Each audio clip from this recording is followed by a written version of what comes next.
Good evening, students. So, this is our lecture number 15 of the Bharati Sakshi Adhiniyam 2023. And last lecture में हमने section 94 के discussion को comments किया था. पूरी डिस्कशन कंप्लीट नहीं हो पाई थी बिकॉज डिस्कशन काफ़ी लंबी थी, तो मैंने इसको दो पार्ट्स में डिवाइड कर दिया है. ठीक है. एंड अगर आप मेरे लेक्चर को पहली बार देख रहे हैं तो मैं आपको बता दूं कि जो भी मैं ये लेक्चर्स बनाता हूँ इसके नोट्स मैं पैरेलली टेलीग्राम ग्रुप में अपलोड करता हूँ. टेलीग्राम ग्रुप का लिंक आपको इस वीडियो के डिस्क्रिप्शन में मिल जाएगा, तो उस ग्रुप को ज्वाइन कर लीजिए. ठीक है. सो कंटिन्यू करते हैं अपने डिस्कशन को. लास्ट लेक्चर में हमने एक बहुत ही इंपॉर्टेंट टॉपिक डिस्कस किया था. हमने ये समझा था कि जब हम बात करते हैं किसी डॉक्यूमेंट की, ठीक है, तो डॉक्यूमेंट को हम दो कैटेगरीज में डिवाइड कर सकते हैं, दैट इज डिस्पोजिटिव एंड नॉन डिस्पोजिटिव. ठीक है. अगर हम किसी डॉक्यूमेंट की बात करते हैं तो डॉक्यूमेंट्स दो प्रकार के होते हैं, dispositive and non dispositive. Again dispositive and non dispositive documents जो होते हैं इनको हम फर्दर दो कैटेगरीज में डिवाइड करते हैं, voluntarily reduced to writing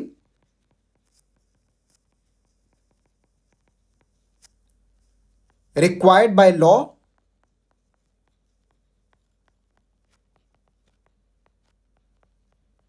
to be reduced to writing, और यहां पर यह भी आ जाएगा voluntarily reduced to writing. ठीक है.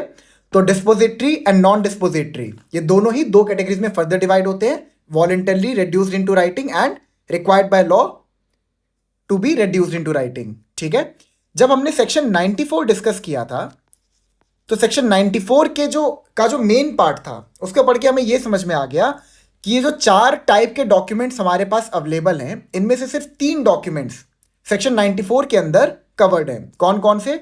डिस्पोजिटिव document voluntarily reduced to writing, dispositive document required by law to be reduced to writing, and non-dispositive document required by law to be reduced to writing. 1, 2 and 3. क्या voluntarily reduced to writing section 94 के अंदर covered है? Non dispositive, the answer is no. ठीक है. But again हमने इसके regarding एक question से डील किया था. वो क्वेश्चन ये था कि जब non dispositive document voluntarily reduced to writing section 94 के एम्बिट में कवर्ड नहीं है तो क्या हम इसके लिए ओरल एविडेंस दे सकते हैं? अगेन हमने इसका आंसर पाया था in negative, that is no, because still section 54 इसको प्रोहिबिट कर देगा. Is that clear? ठीक है. नाउ अब एक बार इसको दोबारा पढ़ लेते हैं सेक्शन 94 को एंड देन हम लोग आगे बढ़ते हैं. When the terms of a contract और ऑफ ए ग्रांट और of any other disposition of property, जब किसी कॉन्ट्रैक्ट के कोई टर्म्स हो, कोई ग्रांट हो, ग्रांट हमने बहुत डिटेल में समझा था कि प्रॉपर्टी के ट्रांसफर को भी हम ग्रांट कहते हैं, और जब गवर्नमेंट किसी प्रॉपर्टी के ऊपर कोई राइट ट्रांसफर करता है तो उसको भी हम ग्रांट कहते हैं. ठीक है. और any other disposition of property, any other disposition में क्या क्या कवर हो जाएगा? आपका gift, mortgage,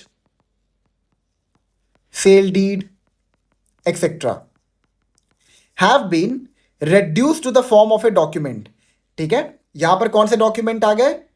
डिस्पोजिटिव documents voluntarily reduced to writing, and in all cases in which any matter is required by law to be reduced to the form of a document. यहां पे आपका क्या कवर हो जाएगा?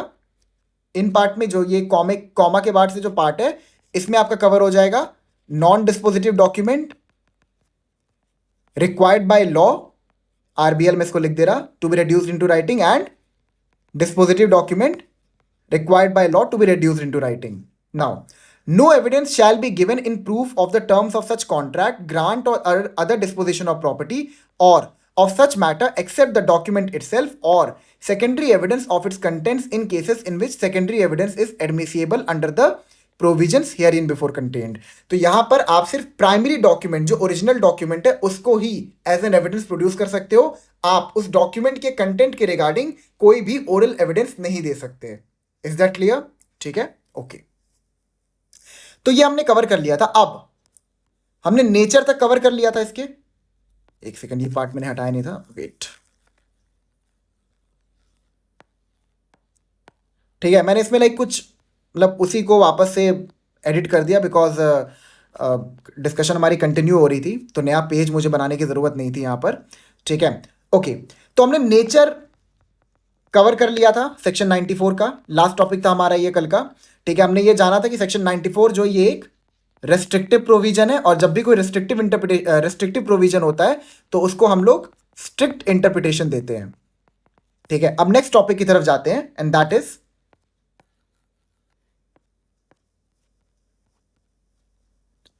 सेक्शन 183 BNSS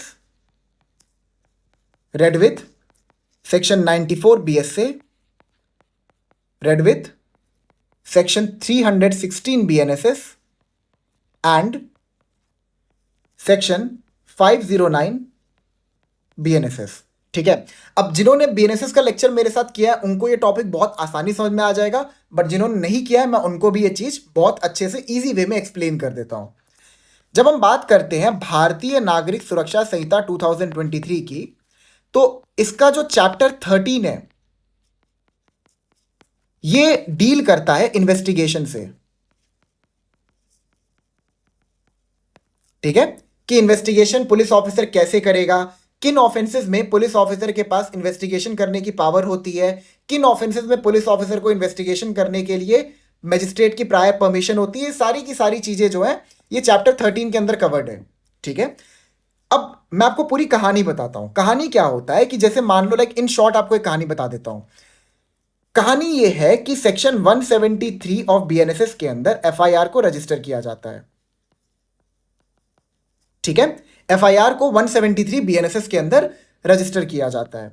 सेक्शन 175 के अंदर police officer cognizable offences में investigation करने की पावर डिराइव करते हैं। मैं आपको बताता हूं, दो तरह के ऑफेंसेस होते हैं, cognizable and non cognizable. Non cognizable offences में पुलिस ऑफिसर को प्रायर परमिशन चाहिए टू इन्वेस्टिगेट द मैटर।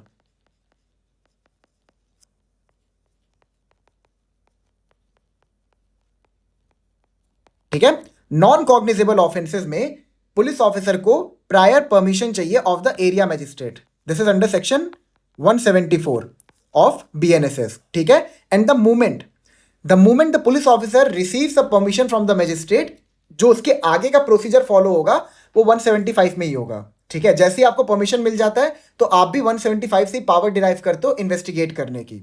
ठीक है, फिर उसके बाद इसी बीच में आपका सेक्शन 180 एंड सेक्शन 179 भी आ जाता है। 179 पुलिस ऑफिसर को यह पावर देता है कि वो किसी भी विटनेस को समन कर सकता है। ठीक है, और 180 के अंदर पुलिस ऑफिसर जिस भी विटनेस को समन किया है उसको एग्जामिन कर सकता है, मतलब उससे पूछताछ कर सकता है। इसी बीच में एक प्रोविजन आता है सेक्शन 181 बीएनएसएस। ये क्या कहता है? ये कहता है कि पुलिस ऑफिसर इन्वेस्टिगेशन के दौरान जो भी स्टेटमेंट्स रिकॉर्ड करता है उन स्टेटमेंट्स की कोई भी एविडेंशियल वैल्यू नहीं होती है। ठीक है, इसके कुछ एक्सेप्शंस हैं क्यों उनकी एविडेंशियल वैल्यू नहीं होती है। ये समझने के लिए आप मेरा 181 का लेक्चर रेफर कर सकते हैं, बहुत डिटेल मैंने चीजों को समझाया। ठीक है, अब आगे बढ़ते हैं। अब देखिए सेक्शन 181 जो है, अगर 181 को हम लोग चाहें तो सेक्शन 23 ऑफ बीएसए के साथ भी पढ़ सकते हैं। ठीक है, 23 and section 22 of BSA. Basically ये दोनों सेक्शन क्या कहते हैं?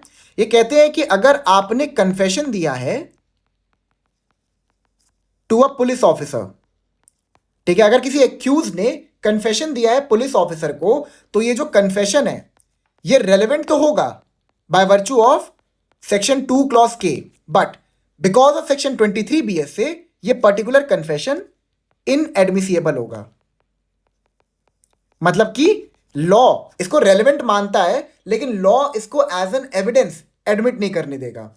ऐसा क्यों होता है ये भी आप 181 में समझ जाओगे। ठीक है, एंड ऑल्सो जब मैं सेक्शन 23 आपको करवाऊंगा तो आपको डिटेल में समझा दूंगा कि क्यों ऐसा होता है कि ये पर्टिकुलर जो कन्फेशन होता है बिफोर द पुलिस ऑफिसर ये इनएडमिसिबल बाय लॉ होता है।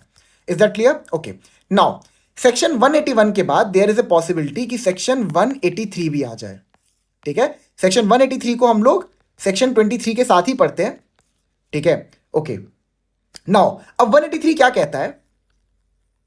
183 ये कहता है कि हमने एक प्रोहिबिशन लगा दिया है चैप्टर 13 के अंदर कि पुलिस ऑफिसर अगर किसी भी स्टेटमेंट को रिकॉर्ड करता है तो उस स्टेटमेंट की एविडेंशियल वैल्यू नहीं होगी। अब जब हम बात करते हैं स्टेटमेंट की, तो स्टेटमेंट के अंदर ही एडमिशन आता है। This is from section 15 to 21 of BSA. और एडमिशन के अंदर आपका कन्फेशन आता है, ठीक है, सेक्शन 22 एंड 23 ऑफ बीएसए, ठीक है। तो सेक्शन 181 एक जनरल प्रोहिबिशन लगाता है इन्वेस्टिगेशन के दौरान प्रोसिक्यूशन के ऊपर कि इन्वेस्टिगेशन के दौरान जितने भी स्टेटमेंट्स आपने रिकॉर्ड किए during the course of investigation, उन स्टेटमेंट्स की कोई भी एविडेंशियल वैल्यू नहीं होगी। अब इन स्टेटमेंट्स के अंदर कन्फेशन भी कवर हो जाएगा। अलॉन्ग विद दैट सेक्शन 23 जो है वो भी ये चीज प्रोहिबिट करता है कि पुलिस ऑफिसर को दिया हुआ कन्फेशन इनएडमिसिबल इन लॉ है। तो इसका सॉल्यूशन क्या है कि मतलब मान लो एक एक्यूज्ड है, उसको बहुत दर्द है अपने अंदर ऑफेंस करने का और वो अपने दर्द को बयान करने के लिए कन्फेशन देना चाहता है। अब पुलिस ऑफिसर कन्फेशन देगा तो उस कन्फेशन की कोई एडमिसिबिलिटी रहेगी ही नहीं। तो इसका सॉल्यूशन क्या है? इसका सॉल्यूशन है सेक्शन 183 बीएनएसएस। ये क्या कहता है कि एक जो जुडिशियल मजिस्ट्रेट फर्स्ट क्लास होते हैं वो किसी भी कन्फेशन को रिकॉर्ड कर सकते हैं, ठीक है। वो एक्यूज के कन्फेशन को रिकॉर्ड कर सकते हैं और अगर judicial magistrate first class confession को रिकॉर्ड करते हैं तो इस कन्फेशन की एविडेंशियरी वैल्यू भी होती है। इस पर्टिकुलर कन्फेशन की एविडेंशियरी वैल्यू भी होती है। इतना आपको क्लियर हो गया? ठीक है,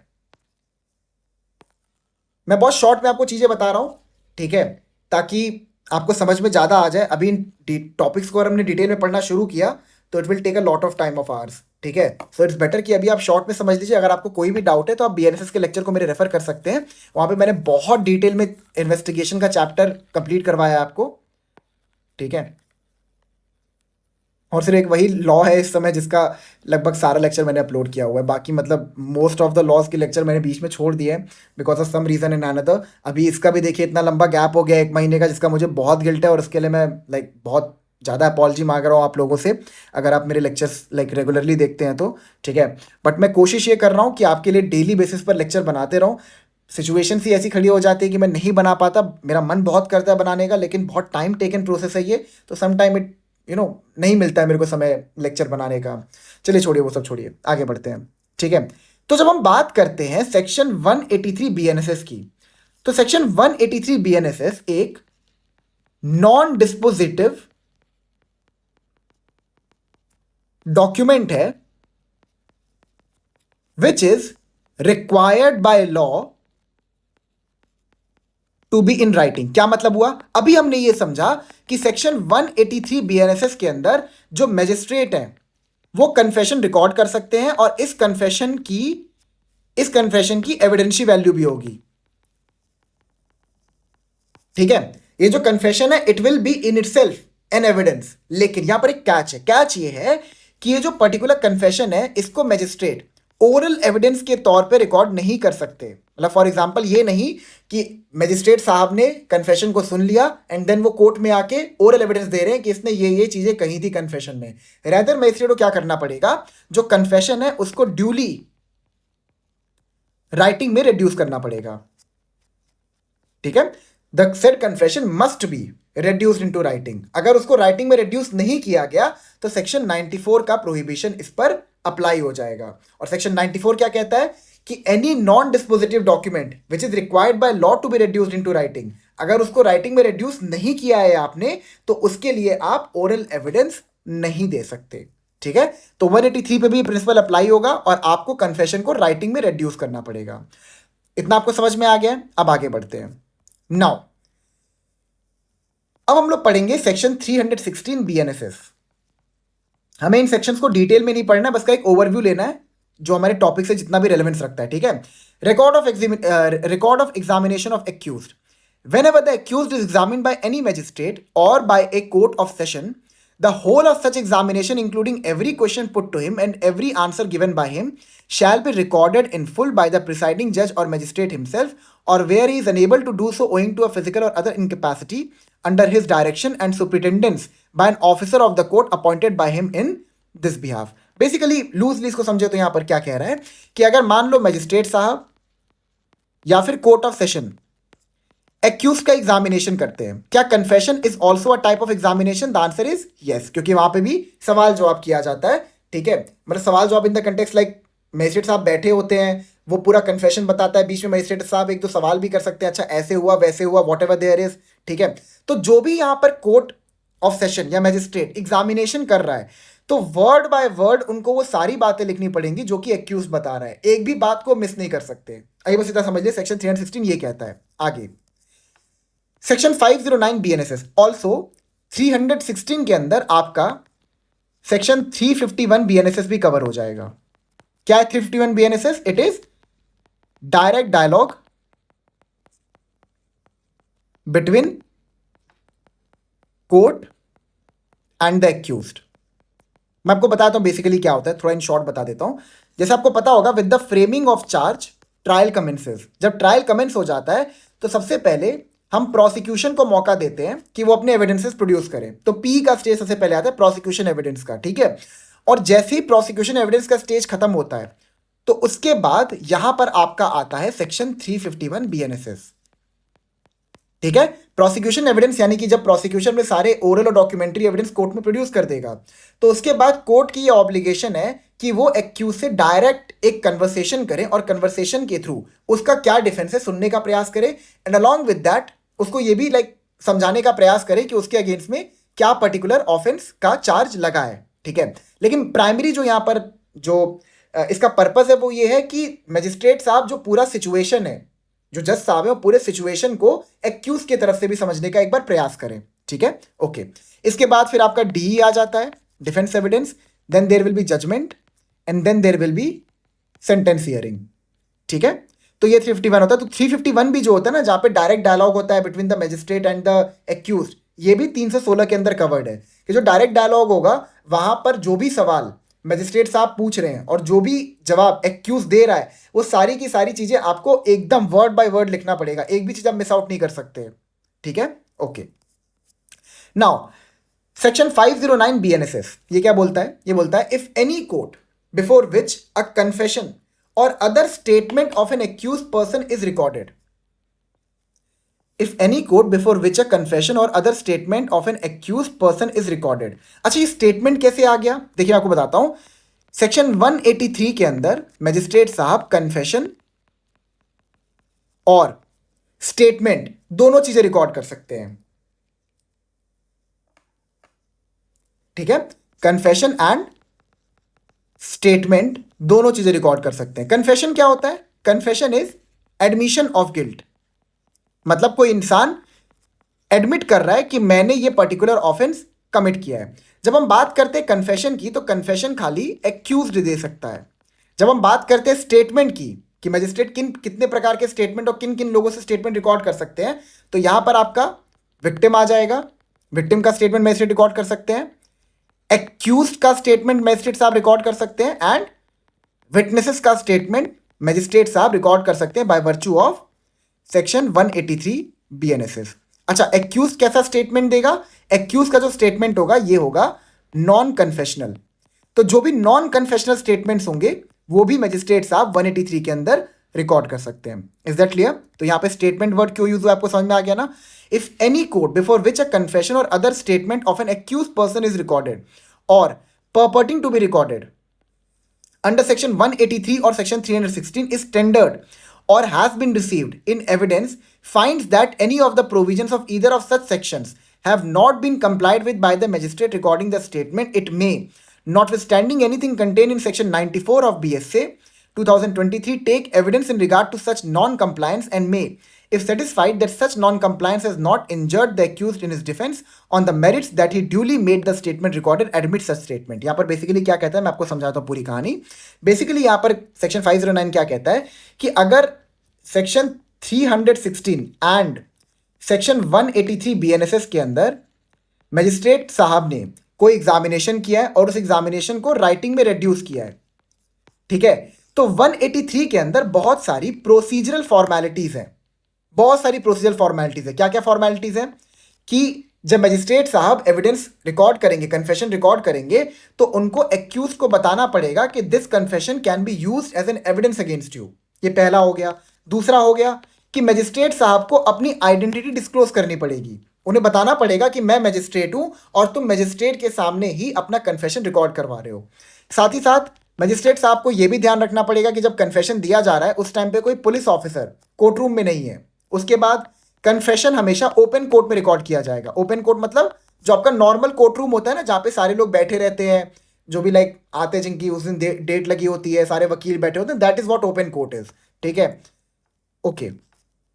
उसके बाद क्या है, यहाँ पर ओपन कोर्ट में होगा। एंड ऑल्सो अगर कोई को एक्यूज है तो उसको भी कोर्ट रूम से बाहर निकाल दिया जाएगा। तो कई सारी प्रोसीजरल फॉर्मेलिटीज हैं जिससे मजिस्ट्रेट साहब को कंप्लाई करना पड़ता है बिफोर रिकॉर्डिंग द एविडेंस। एक और बहुत इंपॉर्टेंट कंप्लायंस है, मैं आपको बताता हूँ। एक जब एक्यूज्ड को मजिस्ट्रेट साहब के पास लाया जाता है for the purpose of recording the confession, ठीक है, और मान लो वो पुलिस कस्टडी से आया है, ठीक है, पुलिस के कस्टडी से वो आया है कन्फेशन रिकॉर्ड करवाने के लिए, तो पहले ना मजिस्ट्रेट साहब एक कूलिंग ऑफ पीरियड को ऑब्जर्व करेंगे। कूलिंग ऑफ पीरियड क्या है कि 24 घंटे के लिए ना वो उसको जुडिशियल कस्टडी में भेज देंगे, यानी कि जेल में भेज देंगे, ताकि वो बैठ के थोड़ी देर इसके ऊपर सोच विचार कर सके कि मैं जो कन्फेशन दे रहा हूं वो सही दे रहा हूं कि नहीं दे रहा हूं, पहली चीज। दूसरी चीज ये, उस 24 घंटे में अगर उसके ऊपर कोई प्रेशर रहा होगा पुलिस ऑफिसर का या कोई दबाव रहा होगा तो वो भी यहां पर खत्म हो जाएगा। अलॉन्ग विद दैट मजिस्ट्रेट को कन्फेशन रिकॉर्ड करने से पहले एक्यूज्ड का मेडिकल एग्जामिनेशन भी करवाना होता है, ताकि ये पता चल जाए कि उसके ऊपर कोई मारपीट करके उसको दबाव में डाल के कन्फेशन तो रिकॉर्ड नहीं करवा रहे। तो ये कई सारी प्रोसीजर फॉर्मेलिटीज है सेक्शन 183 बीएनएसएस के अंदर। 509 यहां पर क्या कहता है कि ठीक है, हमने आपको बोला कि कन्फेशन को राइटिंग में रिड्यूस करो, आपने रिड्यूस कर दिया, ठीक है। अब आपने किसी प्रोसीजरल फॉर्मेलिटी से कंप्लाई नहीं किया, तो अगर सवाल यह खड़ा होता है कि आपने प्रोसीजरल फॉर्मेलिटी से कंप्लाई किया है कि नहीं किया है, तो वहां पर उस केस में आप ओरल एविडेंस दे सकते हो, ठीक है। अगर आपने कन्फेशन को राइटिंग में रिड्यूस नहीं किया है तब आप उसके रिगार्डिंग ओरल एविडेंस नहीं दे सकते कि एक्यूज ने क्या कन्फेशन दिया था, ये समझ लीजिए। लेकिन अगर आपने किसी प्रोसीजरल फॉर्मेलिटी से कंप्लाई नहीं किया है तो उसको जस्टिफाई करने के लिए आप ओरल एविडेंस दे सकते हो।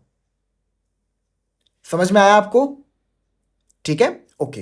तो ये पूरी कहानी जो हमने अभी पढ़ी सेक्शन 94 को 183 के साथ, 316 और 509 के साथ, इसको पढ़ने का पर्पस क्या था? पढ़ने का पर्पस यहां पर ये है कि 94 ये कहता है कि 183 में कन्फेशन को आपको राइटिंग में रिड्यूस करना पड़ेगा because it is a non dispositive document required by law to be reduced into writing. और जब ऐसा कोई कंडीशन हमने लगाया है आपके ऊपर, तो आपको उस कंडीशन से कंप्लाई करना पड़ेगा, सिर्फ तभी आप उस कन्फेशन को एज एन एविडेंस के तौर पे यूज कर सकते हो। Is that clear? ठीक है। लेकिन इसमें 509 के साथ जब हम लोग पढ़ते हैं 94 को, तो हमें यह भी क्लैरिटी मिल जाती है कि 509 ये कहता है कि कन्फेशन अगर आपने राइटिंग में रिड्यूस किया है, नो इशू, ठीक है, आप उसको एविडेंस की तरह प्रोड्यूस करिए, लेकिन आप इसके रिगार्डिंग ओरल एविडेंस दे सकते हो कि प्रोसीजरल फॉर्मेलिटीज जो थी उससे कंप्लाई आपने प्रॉपरली किया है कि नहीं किया है। Is that clear? तो बेसिकली क्या है, ओरल एविडेंस हम नहीं दे सकते to prove the confession, but oral evidence is allowed to prove the irregularities in the recording of confession. Is that clear? मैं इसको लिख देता हूं ये पार्ट को जो मैंने भी आपको लास्ट में बोला। इवन तो उसके नोट्स मैं आपको प्रोवाइड कर दूंगा, जल्दी करूंगा, मैं थोड़ा सा बिजी चल रहा हूं, आपको सारे नोट्स मिल जाएंगे एक बार में, ठीक है। तो यहां पर बेसिकली क्या प्रिंसिपल निकल के आया, oral evidence cannot be given to prove confession because of section 94 BSA, ठीक है। but if question is raised regarding any irregularity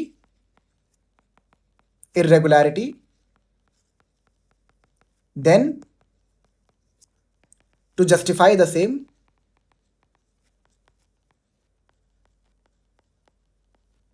oral evidence can be given. समझ में आ गया आपको पूरी कहानी? ठीक है, अब नेक्स्ट टॉपिक की तरफ आगे बढ़ते हैं। Now the next topic is section 94 to be read with section 49 clause C of the registration act. Section 94 BSA read with section 49 clause C of registration act, ठीक है। अब ये क्या टॉपिक है मैं आपको बताता हूं, देखिए ध्यान से समझिएगा, बहुत बड़ा टॉपिक नहीं है, बहुत छोटा टॉपिक है। अब देखिए सेक्शन 94 क्या प्रिंसिपल देता है कि किसी डॉक्यूमेंट को अगर हमने डायरेक्ट किया है कि राइटिंग में रिड्यूस करिए, तो सिर्फ वो डॉक्यूमेंट ही जो है उसको आप एज एन एविडेंस प्रोड्यूस कर सकते हो, आप उसके रिगार्डिंग कोई भी ओरल एविडेंस नहीं दे सकते। इतना आपको क्लियर है? नाउ सपोज जो डॉक्यूमेंट है, ठीक है, वो अनरजिस्टर्ड है। फॉर एग्जाम्पल, जब हम प्रॉपर्टी का सेल करते हैं तो प्रॉपर्टी का जो सेल होता है ना, उसको आपको रजिस्टर करवाना होता है, ठीक है, उसको आपको रजिस्टर करवाना होता है। लॉ ही ये कहता है कि आपको उस पर्टिकुलर प्रॉपर्टी का जो सेल है उसको रजिस्टर करवाना पड़ेगा। अब सपोज अगर कोई अनरजिस्टर्ड डॉक्यूमेंट है, तो क्या उस डॉक्यूमेंट को हम लोग प्रोड्यूस कर सकते हैं कोर्ट में? क्या उसके ऊपर सेक्शन 94 बीएसए का प्रोहिबिशन अप्लाई होगा? सवाल आपको समझ में आ रहा है? एक डॉक्यूमेंट है, ठीक है, उसको लॉ ने कहा है कि आपको राइटिंग में रिड्यूस करना है, आपने उसको राइटिंग में रिड्यूस कर दिया, ठीक है। अब कोई दूसरा लॉ कहता है कि आपको उस डॉक्यूमेंट को रजिस्टर भी करवाना है, आपने रजिस्टर नहीं करवाया, तो क्या आपने अगर एक डॉक्यूमेंट को मेयरली राइटिंग में रिड्यूस किया है, तो क्या उसके ऊपर सेक्शन 94 बीएसए का प्रोहिबिशन अप्लाई होगा? The answer is no. अगर वो डॉक्यूमेंट अनरजिस्टर्ड है, ठीक है, बट वो राइटिंग में है और लॉ ने भी कहा है उसको राइटिंग में रखने के लिए, या फिर आपने कोई डिस्पोजिटिव डॉक्यूमेंट है उसको वॉलेंटरली राइटिंग में रिड्यूस किया है बट वो अनरजिस्टर्ड है, तो आप अभी भी सेक्शन 94 के अंदर उस डॉक्यूमेंट को प्रोड्यूस कर सकते हैं। But here is the catch is section 49 clause C. I hope section 49 clause C मैंने डाला हो इसमें।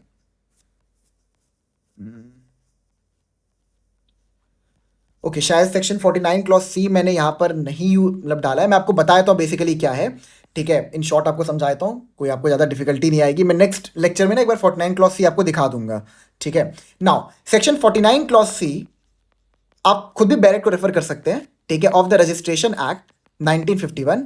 ये कहता है ना कि अगर किसी डॉक्यूमेंट को कहा गया है रजिस्टर करने के लिए, तो आपको उसको मैंडेटरली रजिस्टर करना पड़ेगा, सिर्फ तभी उसकी एविडेंशियल वैल्यू क्रिएट होगी, ठीक है। Now section 49 clause C is a special provision. When we read registration act in parallel to BSA, तो रजिस्ट्रेशन एक्ट जो है ये एक स्पेशल प्रोविजन है, और एक स्पेशल प्रोविजन जो होता है वो हमेशा ही प्रिवेल करता है ओवर द जनरल लॉ, ठीक है। एक स्पेशल लॉ जो है वो हमेशा ही जनरल लॉ के ऊपर प्रिवेल करता है। तो सेक्शन 94 में इवन दो कोई बार नहीं है इस रिगार्डिंग कि आप अनरजिस्टर्ड डॉक्यूमेंट को नहीं प्रूव कर सकते, लेकिन मतलब आप उसको प्रोड्यूस कर सकते हो, लेकिन सेक्शन 49 क्लॉज सी जो है उसकी जो एविडेंशियरी वैल्यू है उसको डिस्ट्रॉय कर दे रहा है।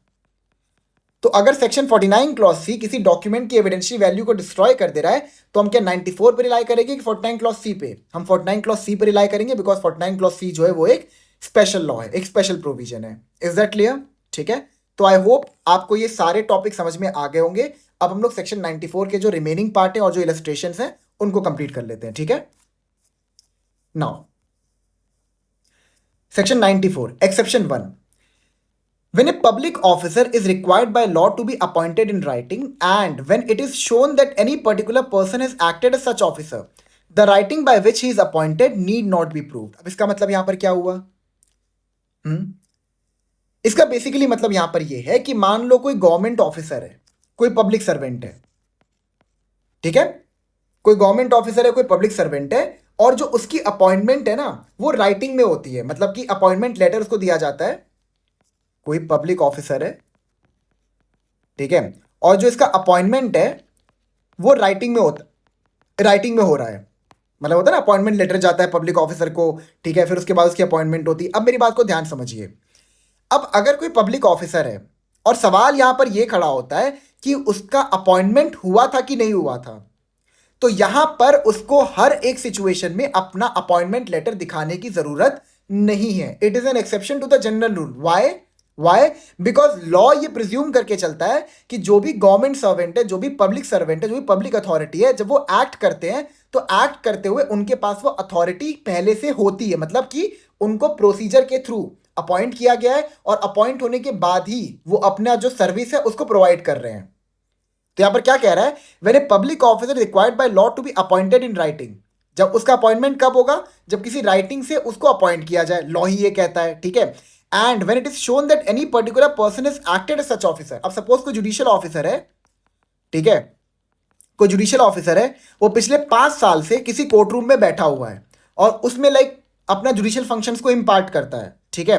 तो यहां पर आगे the writing by which is appointed need not be prove. तो अगर कल को सवाल यहां पर यह खड़ा होता है कि वो जो पर्टिकुलर जुडिशियल ऑफिसर है वो प्रॉपरली अपॉइंट हुआ था कि नहीं हुआ था, तो वहां पर अपने जो उसका अपॉइंटमेंट लेटर था वो उसको प्रूव नहीं करना पड़ेगा. क्यों नहीं करना पड़ेगा? क्योंकि पिछले 5 साल से वो अपने जुडिशियल फंक्शंस को इम्पार्ट कर रहा है. और लॉ भी ये चीज मानता है कि जब कोई पब्लिक सर्वेंट अपने फंक्शंस को इम्पार्ट करता है तो वहां पर उसके पास वो अथॉरिटी होती है.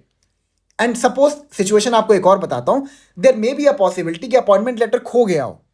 तो अगर अपॉइंटमेंट लेटर मान लो खो गया है, ठीक है, या फिर मतलब सपोज वो आर्काइव में चला गया है, या फिर it is very difficult for an ordinary citizen to access it, ठीक है, to access the particular document, ठीक है, तो उन सिचुएशंस में भी it will create a lot of problem. इसीलिए लॉ ने एक एक्सेप्शन क्रिएट किया है कि अगर कोई पब्लिक सर्वेंट है और उसके अपॉइंटमेंट के रिगार्डिंग कोई भी सवाल खड़ा होता है तो उसको अपॉइंटमेंट लेटर दिखाने की जरूरत नहीं है. रैदर वो खाली ये दिखा सकता है कि मैंने as a public servant act किया है, दैट इज सफिशियंट.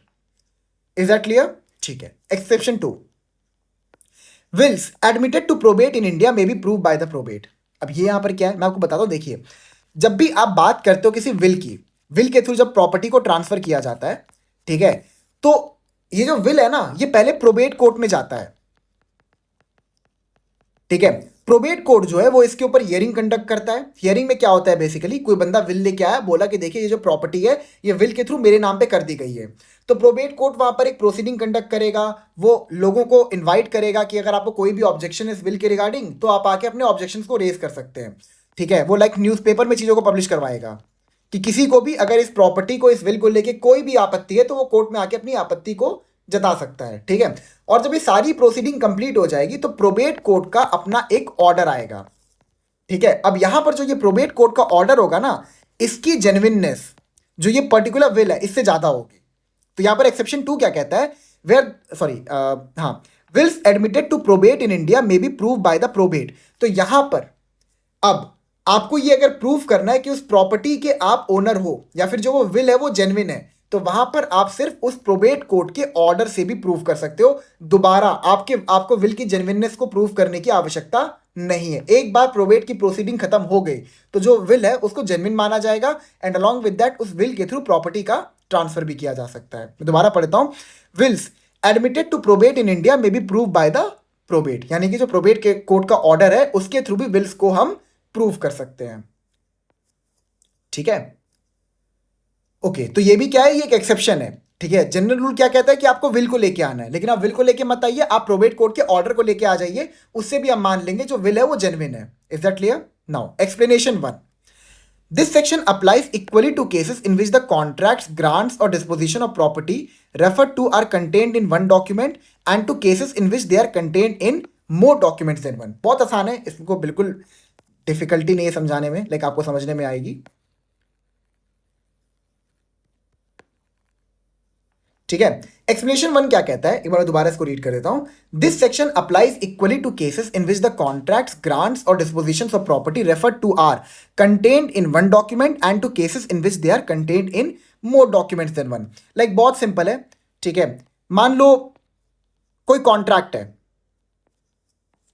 ठीक है, कोई कॉन्ट्रैक्ट है, उसको कई सारे पार्ट में एग्जीक्यूट किया गया है, ठीक है. लाइक फॉर एग्जांपल मान लो ए और बी के बीच में कॉन्ट्रैक्ट हुआ 100 केजी आलू खरीदने का, ठीक है. ए जो है वो 100 केजी आलू खरीद रहा है, बी जो है, हाँ, ए जो है वो 100 केजी आलू खरीद रहा है बी से, और ए जो है वो बी को पेमेंट भी कर रहा है. पेमेंट कितना कर रहा है, लाइक सपोज वो 50,000 पे कर रहा है. ये इनके बीच में बेसिकली कॉन्ट्रैक्ट होने वाला है. तो जो पहला लेटर था वो ए ने भेजा और उसमें उसने लिख दिया बी को कि भाई मेरे को 100 केजी आलू खरीदना है, ठीक है. अब बी का इसके बाद यहां पर रिस्पॉन्स बैक आता है कि ठीक है, इसका जो प्राइस है वो 50,000 है. फिर अगेन ए एक लेटर भेजता है और वो कहता है ठीक है, आई एम रेडी टू पे 50,000 रुपीज हियर, ठीक है. ए अपनी एक्सेप्टेंस को जता देता है. तो यहां पर क्या हो रहा है, यहां पर हमारे पास 3 लेटर से 3 एग्रीमेंट्स हैं, 3 डॉक्यूमेंट्स हैं, ठीक है. तो अगर इन तीनों डॉक्यूमेंट में जो अलग अलग बातें लिखी हैं, इन किसी भी बात को आपको प्रूव करना है तो आपको इस डॉक्यूमेंट के थ्रू ही उस बात को प्रूव करना पड़ेगा, that is through the primary evidence. Is that clear? I hope इसमें और कुछ समझाने के लिए नहीं है. ठीक है, एक्सप्लेनेशन 2 की तरफ आगे बढ़ते हैं. Explanation 2, where there are more originals than one original only need to be proved. ये बहुत आसान है. ठीक है, मान लो एक पर्टिकुलर डॉक्यूमेंट है, उसके कई सारे ओरिजिनल क्रिएट किए गए. फॉर एग्जांपल मान लो लैंडलॉर्ड और टेनेंट का एग्रीमेंट था, लीज का.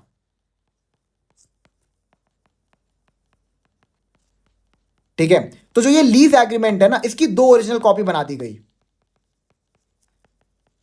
एक कॉपी टेनेंट को दे दी गई और एक कॉपी लैंडलॉर्ड को दे दी गई. दोनों ओरिजिनल कॉपी है. ठीक है, तो यहां पर अगर आप एक कॉपी को भी कोर्ट में ले आते हो तो दैट वुड बी सफिशिएंट. आपको दोनों कॉपी लाने की जरूरत नहीं है, प्रोवाइडेड दोनों कॉपी के ऊपर जो ओरिजिनल क्रिएट किए गए हैं टेनेंट और लैंडलॉर्ड दोनों के सिग्नेचर होने चाहिए.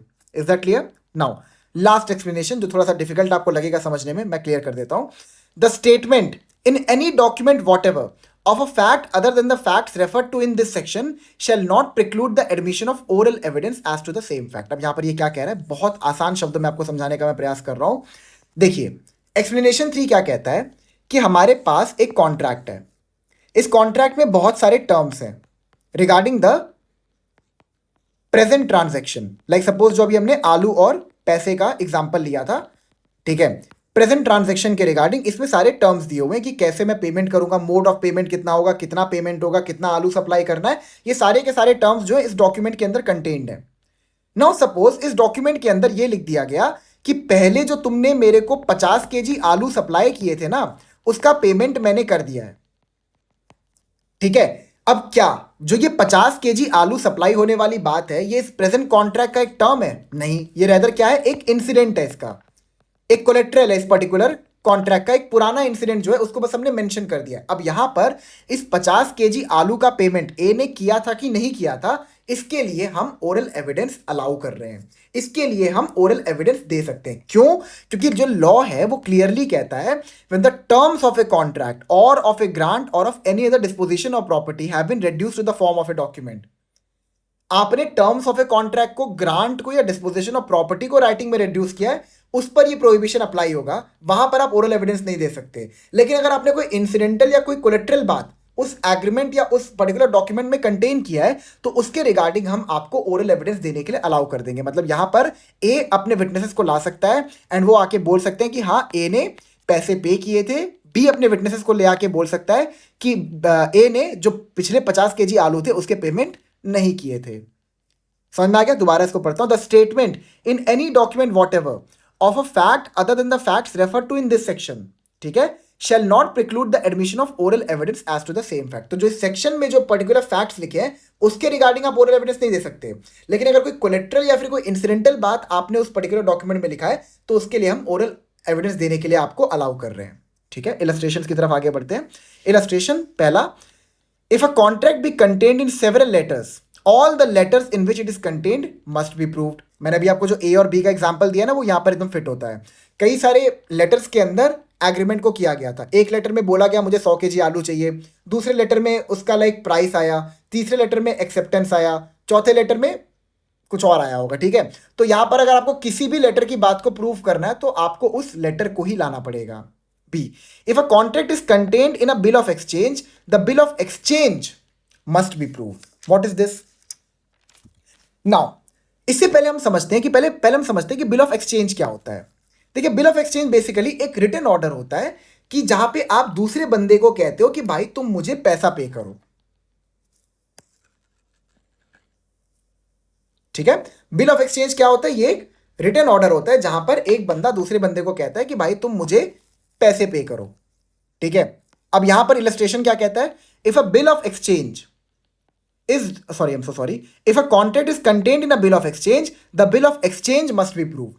तो अगर मान लो कोई भी कॉन्ट्रैक्ट है which is contained in a bill of exchange, जहां पर आपने किसी को कहा है कि भाई तुम मुझे पैसे दो, तो यहां पर जो वो बिल ऑफ एक्सचेंज है उसी के थ्रू आप कॉन्ट्रैक्ट को प्रूव कर सकते हो.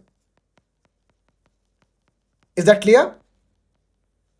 Next, if a bill of exchange is drawn in a set of 3, only one need to be proved. अब मान लो बिल ऑफ एक्सचेंज है, उसके 3 ओरिजिनल कॉपी आपने बना दिए हैं, तो वहां पर खाली एक ओरिजिनल कॉपी भी अगर आप कोर्ट में लेके आ जाओगे तो हम उसको ही मान लेंगे कि मतलब that is original. Is that clear? D, a contract in writing, a contracts in writing with be for the delivery of indigo upon certain terms. The contract mentions the fact that B had paid A the price of other indigo contracted for verbally on another occasion. Oral evidence is offered that no payment was made for the other indigo. The evidence is admissible. यहाँ पर ये आपका जो explanation 3 है उसका principal apply हो रहा है. यहाँ पर क्या कह रहा है कि A जो है उसने एक कॉन्ट्रैक्ट किया विथ B इन राइटिंग. किसके लिए? For the supply of Indigo, for the delivery of Indigo upon certain terms. ठीक है. नाउ जो ये पर्टिकुलर कॉन्ट्रैक्ट था ना राइटिंग में, इसमें ये लिखा हुआ था कि जो बी है, ठीक है, उसने ए को जो पुराना इंडिगो का जो भी मामला था उसका पेमेंट कर दिया है. अब यहां पर जो ये पुराना मामला है, क्या ये इस प्रेजेंट कॉन्ट्रैक्ट का टर्म है? The answer is no. तो जो पुराना मामला है, क्या उसके लिए हम ओरल एविडेंस दे सकते हैं? The answer is yes. समझ में आ गया आपको? ई. ए gives B a receipt for money paid by B. Oral evidence is offered of the payment. The evidence is admissible. यहां पर क्या है? A जो है वो B को receipt for money देता है जो कि B ने पे किया था. ठीक है. तो अब मान लो वो receipt for money जो है वो खो भी सकता है. ठीक है. अगर वो मान लो खो जाए तो उस सिचुएशन में आप ओरल एविडेंस दे सकते हो. दोबारा से समझाता हूं क्या कह रहा है. A gives B a receipt for money paid by B. A gives B a receipt for money paid by B. मतलब B ने A को कुछ पैसे पे किए थे तो उसका रिसिप्ट A जो है वो B को देता है. Oral evidence is offered of the payment. The evidence is admissible. अब रिसिप्ट आपने B को दे दी है, सपोज वो रिसिप्ट गायब हो गया तो यहां पर क्या होगा? आप ओरल एविडेंस दे सकते हो कि पेमेंट हो गया था. क्योंकि देखिए रिसिप्ट में क्या है, रिसिप्ट में खाली अमाउंट मेंशन होगा कि कितना पेमेंट हुआ है. पेमेंट एक्चुअली हुआ है कि नहीं हुआ है वो ओरल एविडेंस के थ्रू आप प्रूव कर सकते हो. क्योंकि the fact which has to be proved is the payment, not the contents of the receipt. ठीक है. या हम पेमेंट प्रूव करने के लिए ओरल एविडेंस दे रहे हैं, हम रिसिप्ट के जो कंटेंट है उसको बिल्कुल डिस्प्यूट नहीं कर रहे. Is that clear? ठीक है. सो आई होप सेक्शन 94 आपको क्लियर हो गया होगा. मैंने इस प्रोविजन के साथ जस्टिस किया होगा, आपको अच्छे समझा दिया होगा ये प्रोविजन. ठीक है. सो नेक्स्ट लेक्चर में हमें सेक्शन 95 करना है. ये भी हमारा काफ़ी टाइम लेगा, लगभग 1 घंटा तो आराम से ले लेगा. ठीक है. So that is all for today. Thank you so much. I'll meet you in the next lecture.